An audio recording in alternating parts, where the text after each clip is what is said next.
బాగున్నానని మీరు ఎంత చెప్పాలనుకున్నా, మనసులో ఏదో బాధ చెప్పాలనుకున్నారు, అది చెప్పండి. నాకు 32 ఇయర్స్ క్రితం మ్యారేజ్ అయింది. అప్పుడు నాకు 14 ఇయర్స్. మా హస్బెండ్కి ఫైలేరియా ఉండే. ఆర్థికంగా వాళ్ళు బాగా ఉన్న వాళ్ళే. ఒకరిని నమ్మి మోసపోయినారు. నమ్మి మోసపోయిన వలన మొత్తం మేము లాస్కి వచ్చాము. తినడానికి తిండికి కూడా లేకపోయింది. మా అన్నయ్య ఆదుకున్నాడు నన్ను. మా అమ్మాయి పెళ్లి చేయడానికి కూడా నా దగ్గర డబ్బులు లేకుండా. ఏం చేసేవారు మీ హస్బెండ్?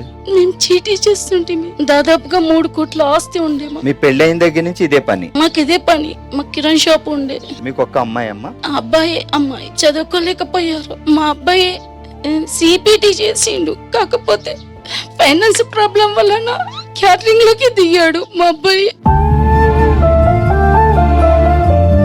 మా ఆయన కూడా ఘోరంగా ఇన్ఫెక్షన్ అయింది. కాళ్ళకు ఇన్ఫెక్షన్ అయితే మనిషికి ఇన్ని డబ్బులు ఇచ్చారు మా వాళ్ళే.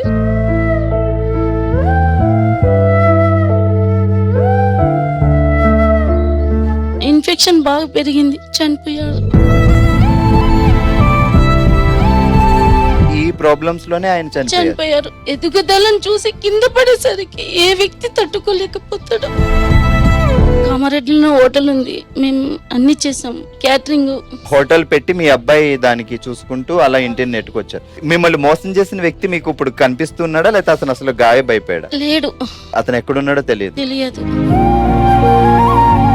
ఇప్పుడు పిల్లలు ఇద్దరు సెటిల్ అయ్యారా? అమ్మాయి మ్యారేజ్ అయింది, అబ్బాయిది మొన్న అయింది. ఇంటికి పెద్ద దిక్కు పోయిందంటే ఆడది ఏమి చేయలేకపోతుంది తెలుసా. పిల్లలను నెట్టుకురాకపోతుంది. ఒక వ్యక్తి దగ్గరికి వెళ్ళి డబ్బులు అడిగితే నీ దగ్గర ఏముంది అని అడుగుతారు. 14 ఇయర్స్ అంటే చాలా చిన్న వయసులోనే మీకు పెళ్లి చేశారు. సో అప్పటి నుంచి మీ హస్బెండ్ మిమ్మల్ని ఎలా చూసుకునేవారు? చాలా చంటి పిల్లలాగా చూసుకునేవాడు. కాళ్ళు ఇంతున్నాయి కానీ నాకు, నేను అలుగుతే అన్నం కూడా కలిపి తినిపించేవాడు. అటువంటి వ్యక్తి మిస్ అయ్యేసరికి తట్టుకోలేకపోతుంది గుండె.